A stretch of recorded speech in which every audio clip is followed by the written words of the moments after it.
Over the course of my career, I have taught at 3 different schools. One as a student teacher, one teaching 6th grade, and now 2nd grade at what I'll generously call the neediest school in town. Most of my current students, and my students for the last 4 years I've worked here, come from homes with struggling parents. Usually, both parents. That is, if they're lucky enough to have to. Work one or more low-paying jobs. Struggling to put food on their tables and send their kids to school with supplies. I'm no stranger to buying markers to hand out, keeping extra lunches in my desk, and, on more than one occasion, bringing clothes to school from the thrift store to keep my kids warm in the winter. I've found, over the years, that it's best to handle things on a personal level, rather than getting government services involved. In the early days of my work, I found that CPS intervention can frequently do more harm than good, and even parents who fail their kids are usually trying their hardest. I hate to see families torn apart, and I know that the foster system is a rough place to live. More than a few of my students have been foster kids, and I wouldn't wish that kind of turmoil on any 7-year-old. Even if the home situation is rough, most parents love their kids. I suppose that's why I took so long to meddle in Charlie's situation. Charlie was a generally well-behaved kid, even though I knew his family was struggling. I got the gist from the parent-teacher conference that only his mother attended, that his mum was a kind lady, a little too young to have a 7-year-old, who worked hard cleaning houses to give their son a good start in life. His father, from what I surmised, was present in body only. Charlie came to school every day scrubbed clean, with hair combed, and his worn-out clothes mended meticulously, despite the fact that he smelled strongly of his father's tobacco. I doubted that his nervous mother, with her neatly braided hair and pressed housekeeper's uniform, was the one smoking enough packs a day to make that skinny boy reek like a line cook. The only time I had to call Charlie's parents, when he missed the bus home one day, the man who answered my call merely barked at me to make him deal with his mistakes, and slammed the line down hard enough to rattle my skull. I ended up walking the boy home that day, and met his mother in the driveway coming home from work. She was grateful I had seen him home safely, and quickly ushered him inside. I thought I saw the ghost of a bruise on her cheek, but I couldn't be sure. Either way, I watched Charlie like a hawk since that day, and never saw any marks on his little pale face. Isn't that how it often happens, that the mother takes the blows for her child? I never had any other reason to doubt that Charlie's mother was caring for him well, until he arrived late for the first time on a Monday in February. He looked disheveled in a way I was used to from some of my other kids, but not from him in particular. I approached him at the beginning of first recess to ask him if everything was all right. "Sorry, Miss B. I had to walk to school this morning. My mum forgot to wake me up, and I missed the bus. I'll be on time tomorrow." His little face looked tired, with faint purple circles under his eyes. I assured him that it was all right. I just wanted to check and make sure he was doing okay. He nodded quickly and ran off to join the other kids on the wood chip playground. As he had promised, he was on time to school the rest of the week. Nothing strange occurred until Thursday, when he shyly approached me at the beginning of lunch period. "My mum told me I could ask you if you had any snacks. There isn't any food in my house right now." "Of course. You can always come to me if you're hungry," I replied, making a conscious effort to keep my voice free from pity. "Is everything okay with you and your mum?" "Yeah, we're okay, I think," he answered quietly, focusing on his shoes. He paused a moment before adding, "My dad left last weekend. I don't think he's gonna come back this time." "Oh, I'm very sorry to hear that, Charlie." I put what I hoped was a comforting hand on his shoulder. "I'm always here to help if you need a snack or just somebody to talk to." He nodded solemnly. "Thanks, Miss B. It's okay. My mum just hasn't been able to go to the store this week." He accepted the PB&J I offered and ate with the other kids. I decided I should call home and see if I could offer his mother any help. Hopefully, with her hot-tempered husband out of the picture, she could get back on her feet quickly. I would try to offer all the support I could. My call went to voicemail. "Hi, Miss Collins. This is Miss Bell. I spoke to Charlie today and I got the idea that there might be some changes happening for him at home right now. I just wanted to let you know that I'll be bringing lunch to school for him tomorrow and Monday, and to just let me know if there's anything else I can do to help. Feel free to give me a call back, or send a note with Charlie if you'd like. I hope you two are doing well." On Friday at lunch, I gave Charlie a ham sandwich and asked him how his mum was doing. I find that with little boys especially, they're more willing to talk about their troubles if you ask indirectly. "She's alright, I think. I played your voicemail for her and she said it was nice of you to call home, but she has things under control." I was confused. "You played my voicemail for your mum?" I asked, keeping my voice light-hearted. "It's pretty cool that she lets you be in charge of the phone." "Yeah, she taught me to use the phone and my own alarm clock." He shrugged. "She said she heard the phone ringing, but she couldn't get to it to call you back." He paused for a moment, thinking about what he wanted to say next. "She's been shut in her room since Dad left." His words made me concerned, but I held my tongue. I've never had a husband leave me, even a deadbeat one. And the kids still looked healthy, even if a bit dirtier and more tired than usual. Besides, he was starting to smell less and less like cigarettes. "All right," I said, leaning back in my desk chair. "Well, your mum knows that if she needs anything, she can let me know." Charlie's words left a pit in my stomach all weekend. I even drove past his house on Saturday, against my better judgment, hoping to see signs that all was well.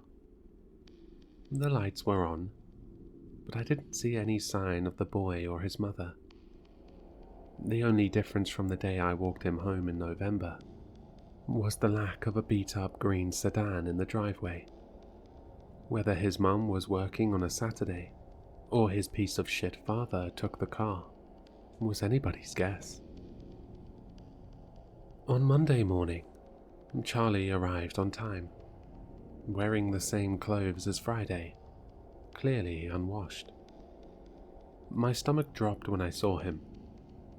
As poor as she was, I knew his mum to be a pristine type of woman, who kept her child well groomed, if threadbare. When I approached Charlie to give him his lunch, I caught a hint of an odd smell, one I didn't recognize. Fading cigarettes? Unwashed clothes? I wasn't sure. Charlie, your mum never lets you come to school without your hair combed. I prodded gently. She hasn't been checking, so I figured I didn't have to. He said sheepishly. She told me to, but she didn't come out to look. Well, you should still make sure you do as your mum says, I replied. I honestly wasn't sure what else to say. I dealt with parents who drank too much, parents who couldn't afford to keep the lights on, and parents who vanished into thin air. But I wasn't sure exactly what to do about a mother who clearly cared, but had retreated into some kind of deep depression. My heart ached for the woman, and I wanted badly to speak to her directly. I couldn't keep playing telephone through this innocent boy.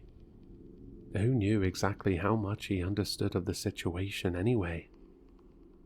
I decided to send a letter home with him that afternoon. I reiterated almost exactly what I said in my initial call home, but added for good measure that I could arrange for Charlie to stay with a friend for a day or two if she needed time to herself, just to get composed. Charlie came in Tuesday morning with his hair combed and his clothes clean, but mismatched. He proudly showed me his 2 different socks. My mum taught me how to do my own laundry last night, he announced to me proudly. That's great, I exclaimed, offering a high five. Did you give your mum the note I sent home? I did. I put it under her door like you told me to. He beamed. So, she was still hiding away. I worried silently that she might not be going to work either, if she wasn't coming out to send her son off to school. Great job, buddy. I offered another high five. Charlie opted for a hug instead, wrapping his little arms around my neck. I couldn't help but notice, under the scent of detergent, the same smell as yesterday. I prayed that his mum wasn't slipping into a hoarder situation. I'd dealt with that before, and I didn't look forward to doing it again. Wednesday morning, Charlie looked like he hadn't slept at all. He'd been looking drained all week, but the dark circles on his round face kept compounding, until that morning when he looked positively exhausted. I asked him if he'd been sleeping well when I gave him his sandwich. Since I hadn't heard from Mrs. Collins, I kept bringing him lunch every day just in case. Not really. My mum keeps telling me to sleep in my own bed, but I fell asleep last night after she sang to me in her room. Oh, did you get to sleep in your mum's bed? I asked hopefully. No, I fell asleep on the floor outside her closet. What were you doing on the floor next to the closet? I asked nervously. Well, she sings to me through the closet door. Her voice is real quiet now, so I get close. I guess I fell asleep on accident, 'cause that's where she woke me up this morning. I was speechless.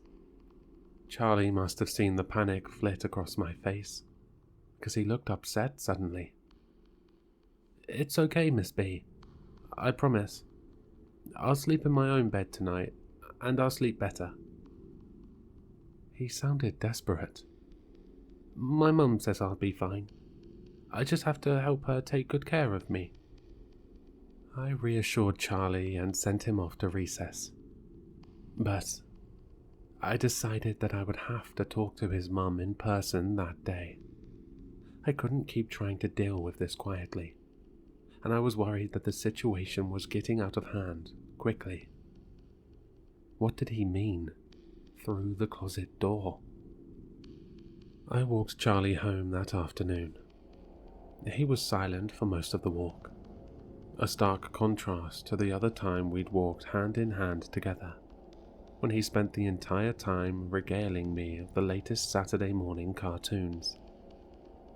When we reached his front door, he produced the key on a chain around his little neck and deftly inserted it into the lock, like the experienced latchkey kid he was.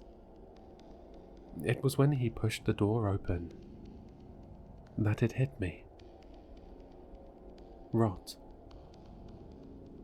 That was what I had smelled on his sweater this week.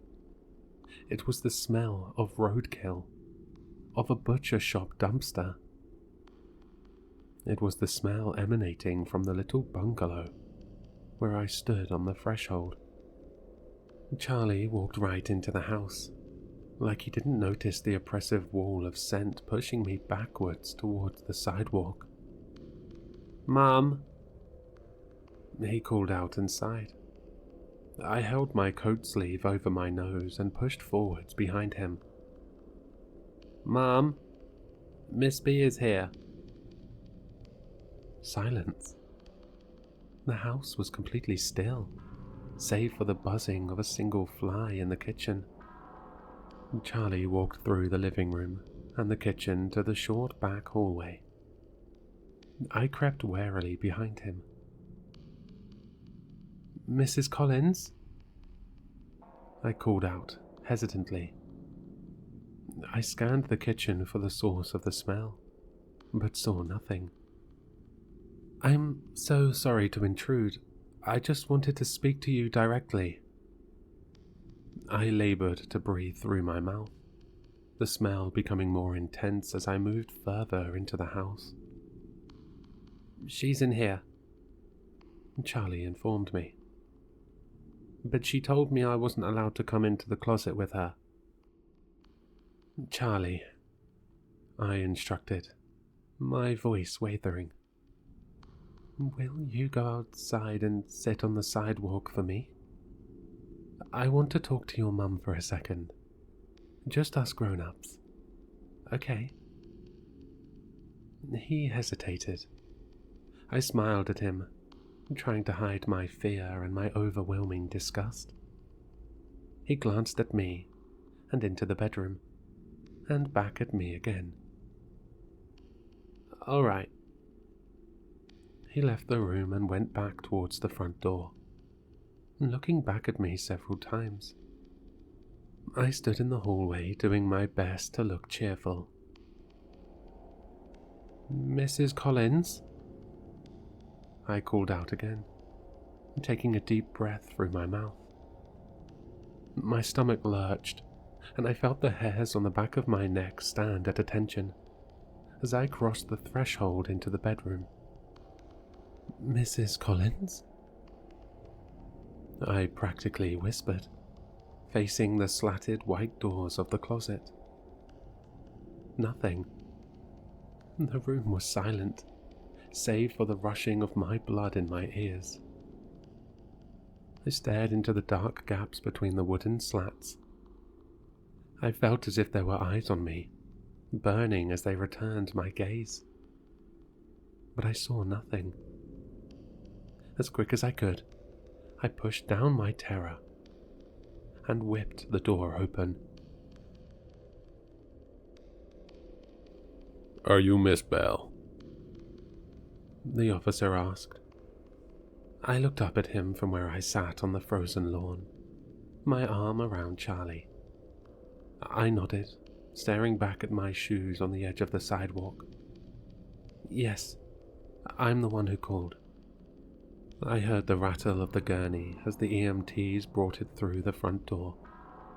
I pressed Charlie's head into my shoulder so he couldn't turn around to see. I squeezed my own eyes shut.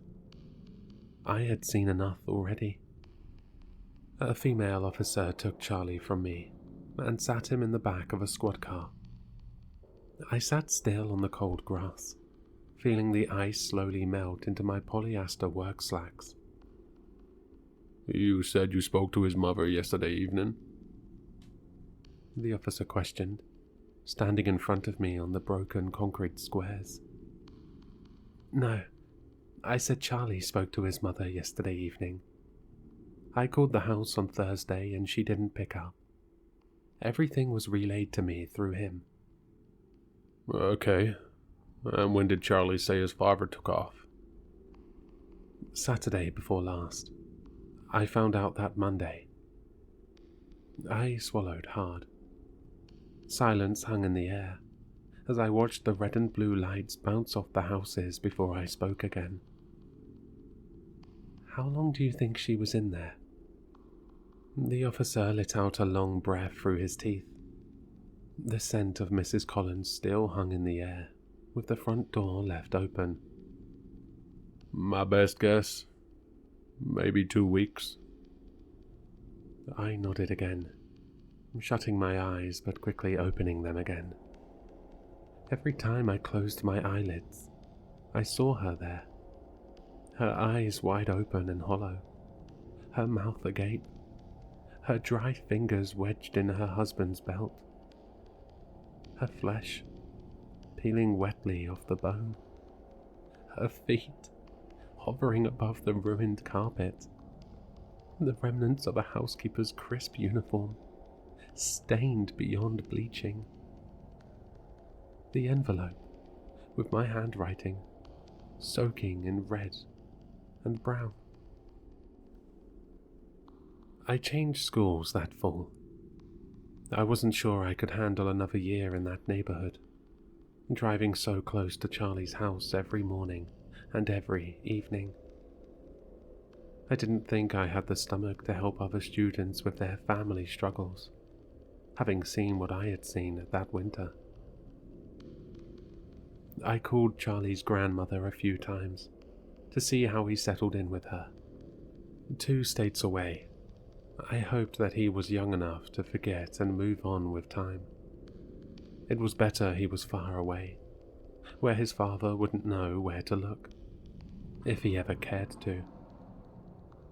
The police weren't able to find the man as far as I know, and I pray every day that he's dead in a ditch somewhere.